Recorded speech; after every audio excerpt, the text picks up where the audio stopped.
둥둥 수요 특강 달을 가리키다. 매주 수요일 코너입니다. 달을 가리키다. 성현들은 달을 가리키고 있지만 우리는 그 손가락만 보고 있지 않은지 돌아보는 시간인데요. 종교의 문자나 상징이 아니라 그것이 가리키고 있는 종교의 참된 가치에 대해 생각해보는 시간입니다. 요즘 세상이 참 어지럽습니다. 우리 사회는 물론이고 전 세계가 편가르고 대립과 갈등이 끊이지 않고 있는데요. 이런 상황에서 우리는 상대방을, 나와 다른 생각을 가진 사람을 어떻게 대해야 할까요? 평화는 결국 나와 다른 생각을 가진 이들과 어떻게 지내느냐에 달려있을 텐데요. 최근 종교학자 이명권 교수가 적을 대하는 성현들의 자세라는 주제로 글을 쓰셨습니다. 자, 오늘 그 두 번째 이야기 들어보겠습니다. 교수님 나와 계시지요? 네, 반갑습니다. 예, 반갑습니다. 자, 교수님과 지난주 이 시간에 적이란 무엇인가, 이 적의 개념도 시대에 따라 달라졌다는 말씀을 해 주셨는데요. 다시 한번 좀 정리를 해 주시겠습니까? 네, 원수라고도 하는 이 적의 개념이 이제 시대에 따라 혹은 문화에 따라 변해왔는데, 정치적으로나 군사적 혹은 이념적, 철학적인 또 사회적 맥락에 따라서 여러 가지로 이해가 될 수 있겠죠. 네.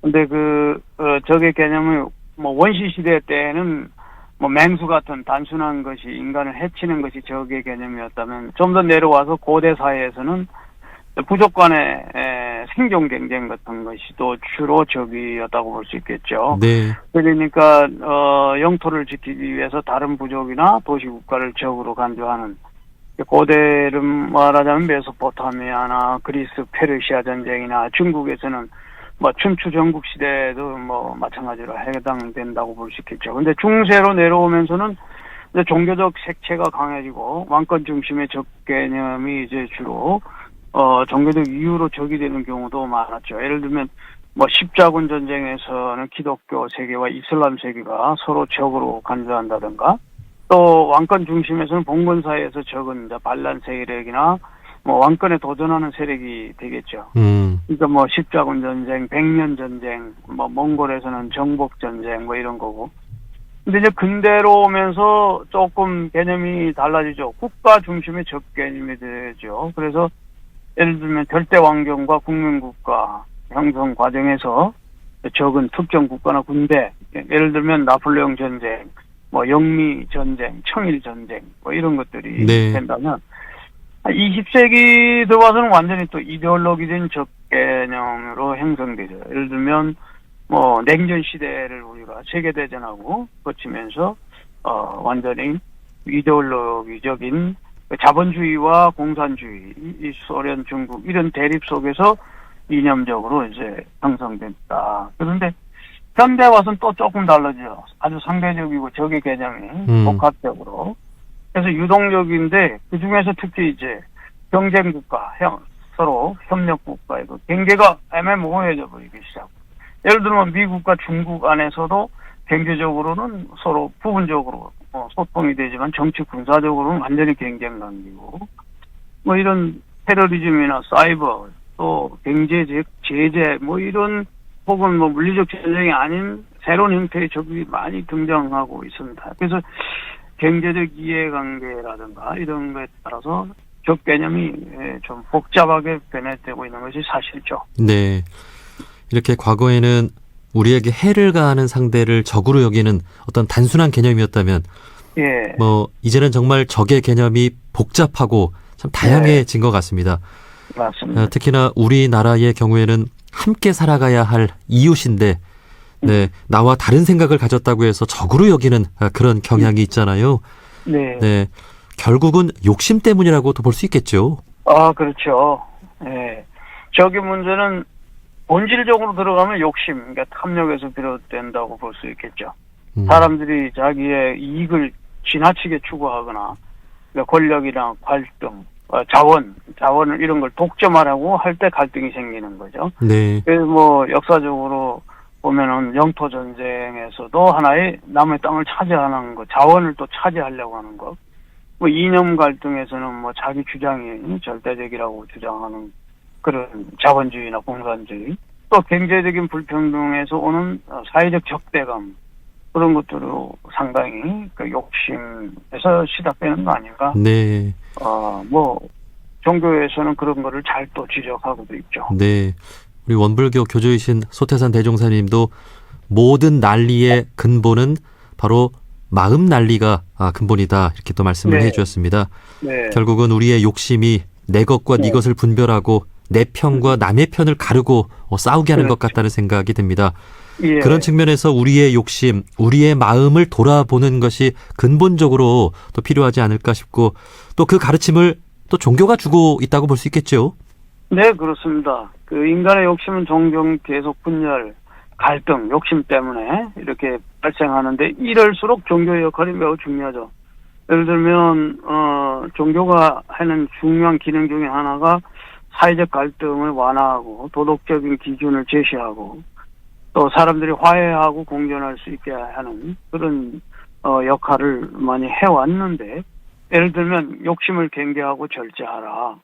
또 뭐 불교에서는 말하자면 탐진치 이런 것들이 다 문제가 되니까 그런 거를 욕심을 버리라. 기독교에서는 뭐 너무나 잘 알듯이 이웃을 사랑하라든가 유교에서는 군자 이제 이의를 탐하지 말고 의를 따르고 이를 탐하지 말라는 등 뭐 다각적인 예의를 하고 있죠. 그리고 네. 적대감을 줄이고 평화를 만드는 역할, 서로 용서하고 화해하고 그럴 수 있는 훈련을 종교가 계속 해왔는데 오히려 정치적인 편향성을 가지고 분열을 강조하는 그럴 때 또 역기능을 해오고 또 배타적인 신앙이라든가 그런 것들이 평화를 해치는 하나의 방법이 되고 있었죠. 예. 그래서 화해와 상생의 역할을 종교가 해야 한다.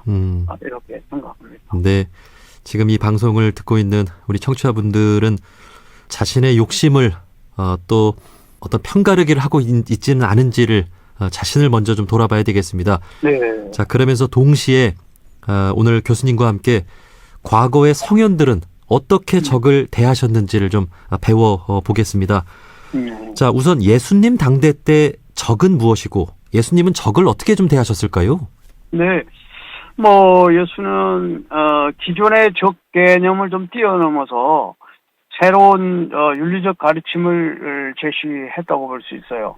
예를 들면 당시에 그 유대인 사회에서는 적을 이방인 혹은 로마의 그 지배 세력 또 뭐 종교적 정치적인 반대자로 인식하는 경향이 강했습니다. 네.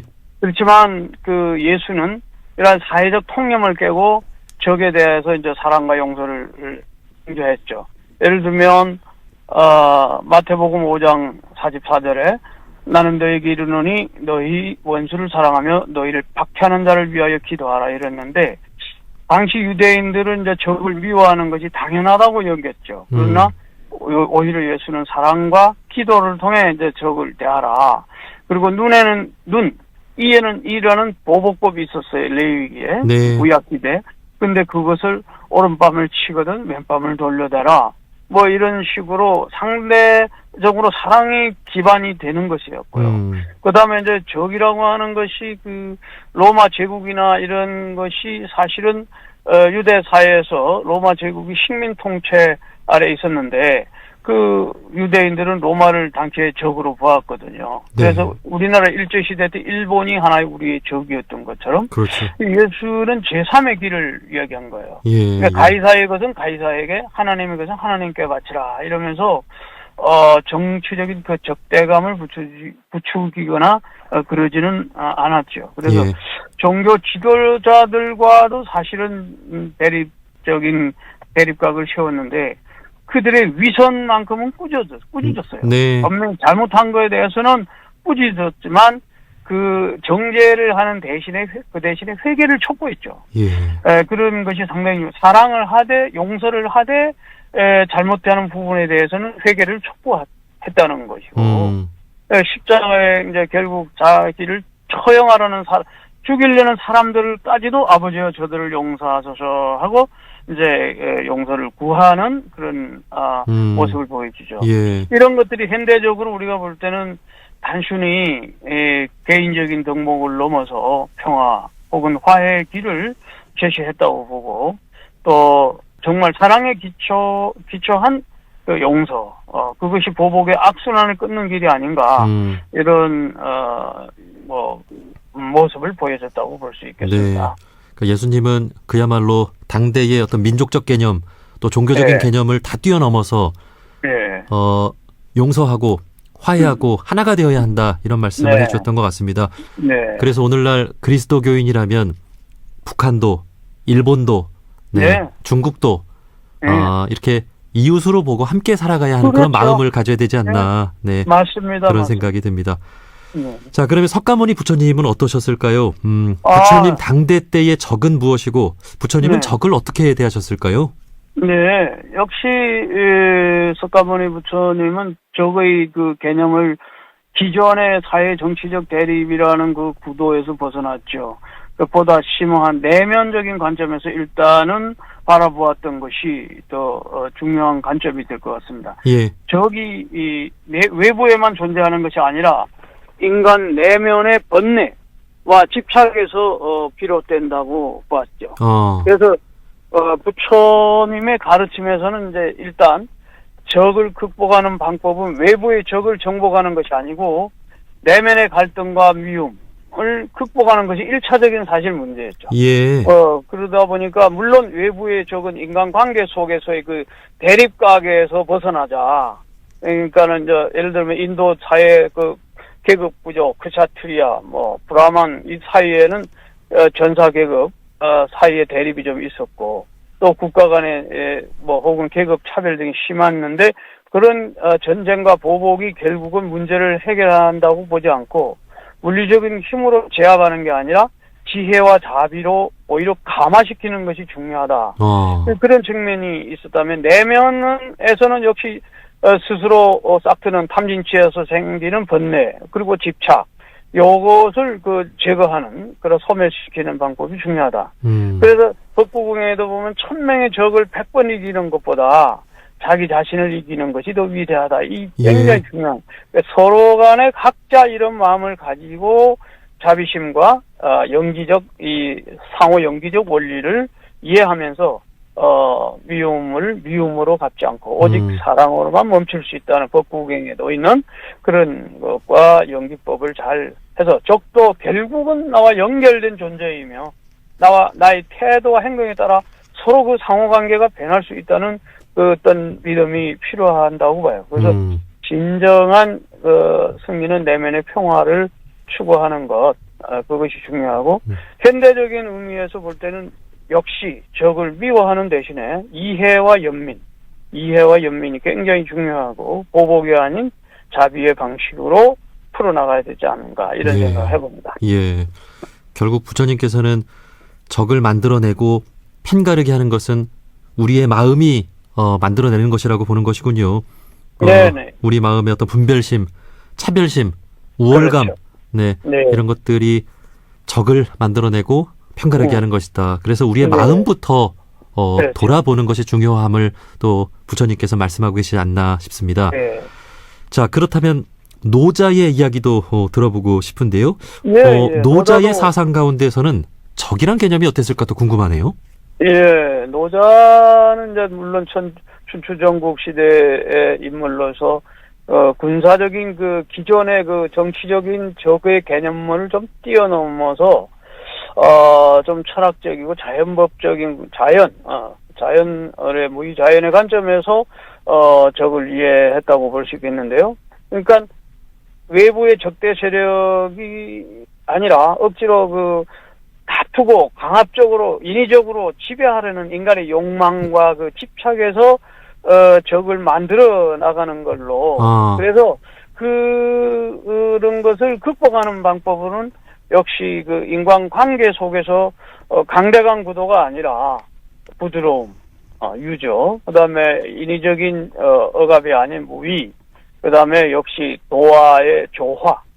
사람은 땅을 본받고 인법지, 지법천, 천법, 또 도법자연 할 때 이 도가 스스로 그런 원리를 본받아 나가야 된다. 이런 것에서 벗어나는 일체 행위들이 내 안에 적이 되고 결국 그것이 사회적으로 이제 확산된다. 네. 그래서 물리적으로 적을 정복해야 될 대상이 아니라 자연의 이치 속에서 균형을 이루어야 하는 근데 그 균형이 깨진 상태가 이제 문제가 된다 이렇게 보는 거죠. 네. 그래서 강한 자가 아니라 부드러운 자가 결국은 그 강한 자를 이긴다.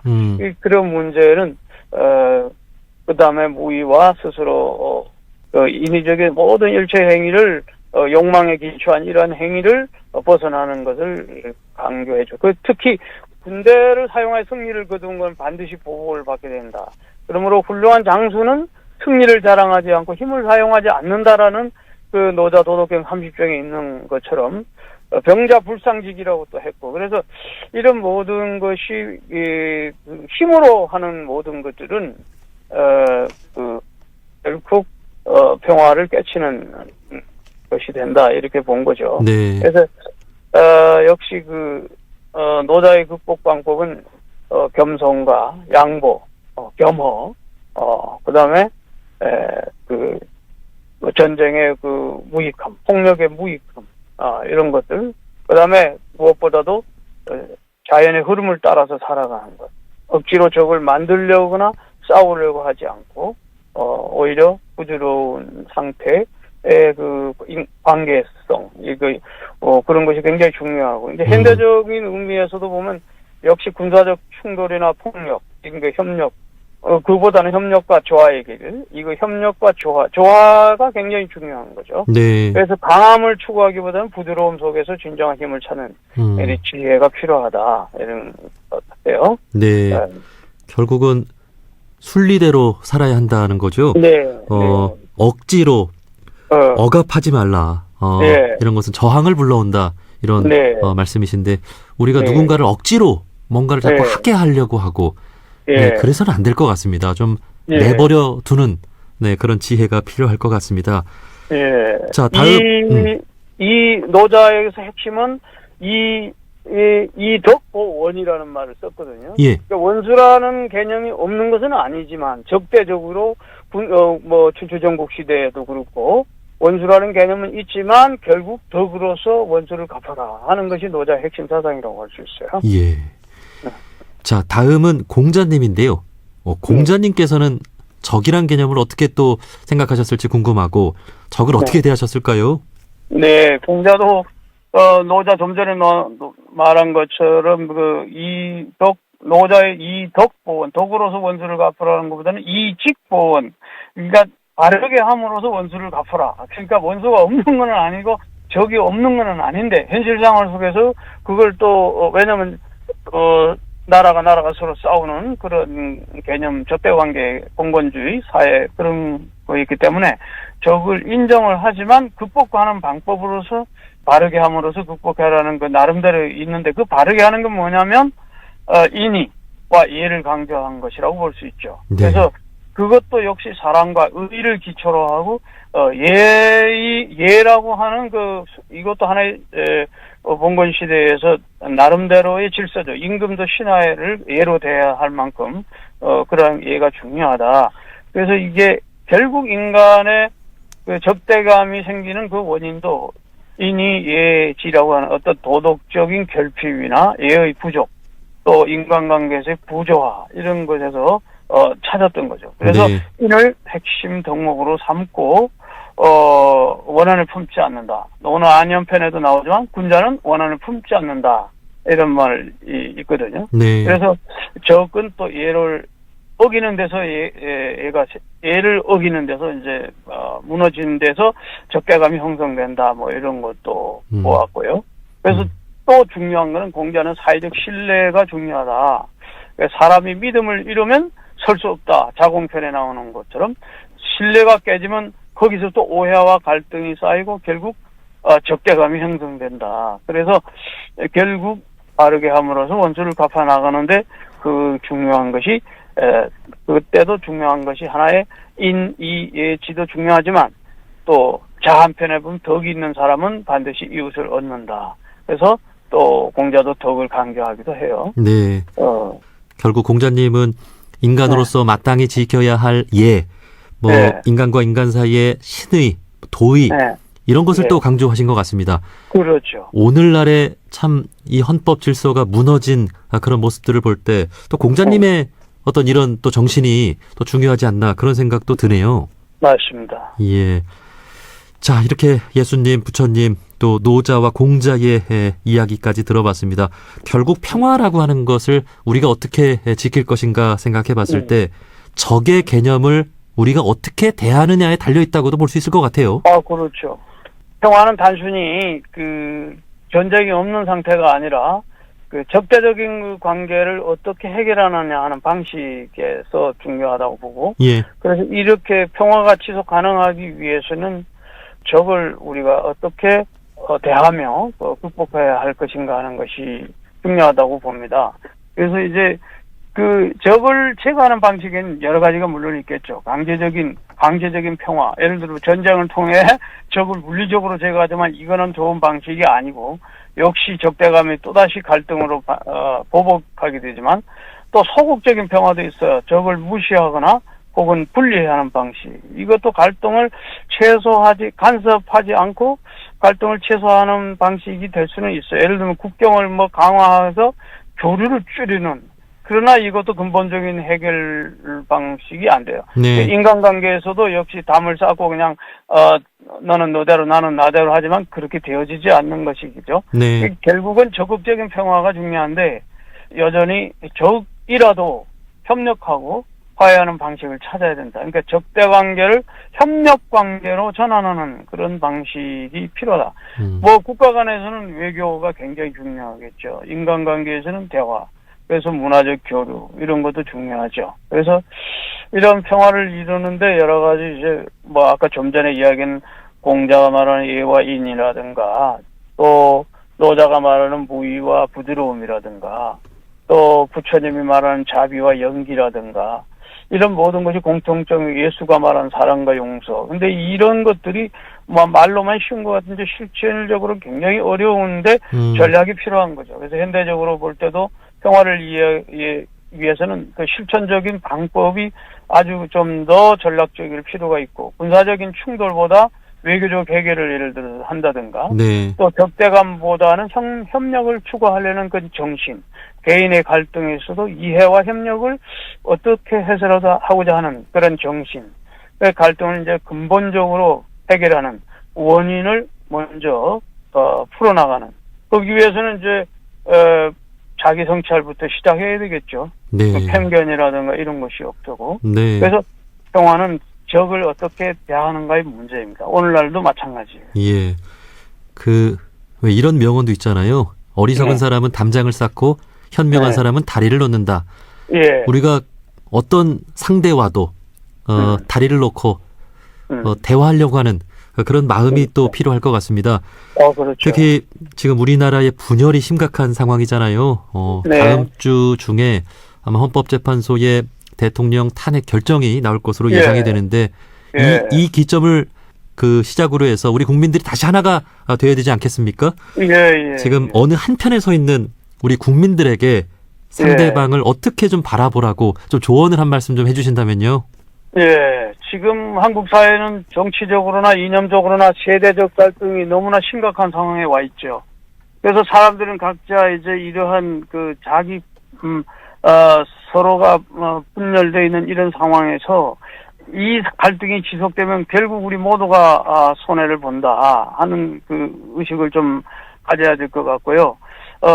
단기적으로는 누군가 일시적으로 승리한 것처럼 보일 수 있지만 이 분열이 깊어질수록 모두가 어려워진다는 걸 알고 네. 상대를 적으로 규정하는 순간 평화는 멀어진다 하는 것. 예. 어떤 정치적 견해가 다르다고 해서 상대를 무조건 적으로 하지 말고 대화의 가능성을 자꾸 찾아서 서로 소통하는 그런 것이 민주적 어떤 정신이 굉장히 중요하다고 생각하고요.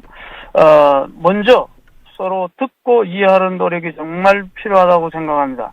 그래서 왜 저 사람은 저런 생각할까라는 질문을 던지고 들어보는 것이 굉장히 중요하다고 생각하고요. 그래서 문제는 또 서로를 존중하면서 이해와 대화가 굉장히 중요하다고 보는데 어떤 그 이념적으로도 지금 갈려 있지만 우리가 경청하는 자세가 굉장히 필요하다.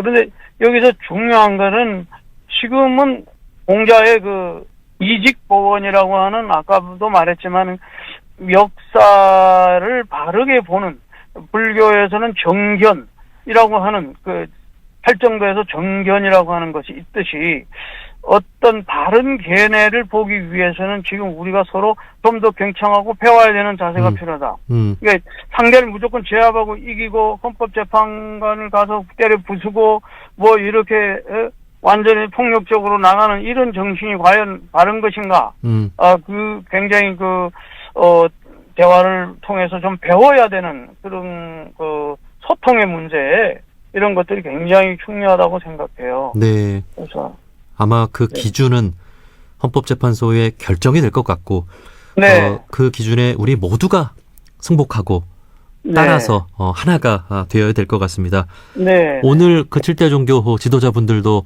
성명을 발표했습니다. 헌법재판소의 결정 이후에 다시 하나가 되자 이렇게 말씀을 해주셨습니다. 우리 모두는 함께 살아가야 할 이웃이라는 사실을 다시 한번 좀 기억하면서 편가르기는 그만하고 더 경청하는 자세를 가졌으면 좋겠습니다. 네. 자, 종교학자 이명권 교수님과 성현들의 적을 대하는 자세라는 주제로 말씀 나눠봤습니다. 교수님, 오늘 말씀 고맙습니다. 네, 고맙습니다.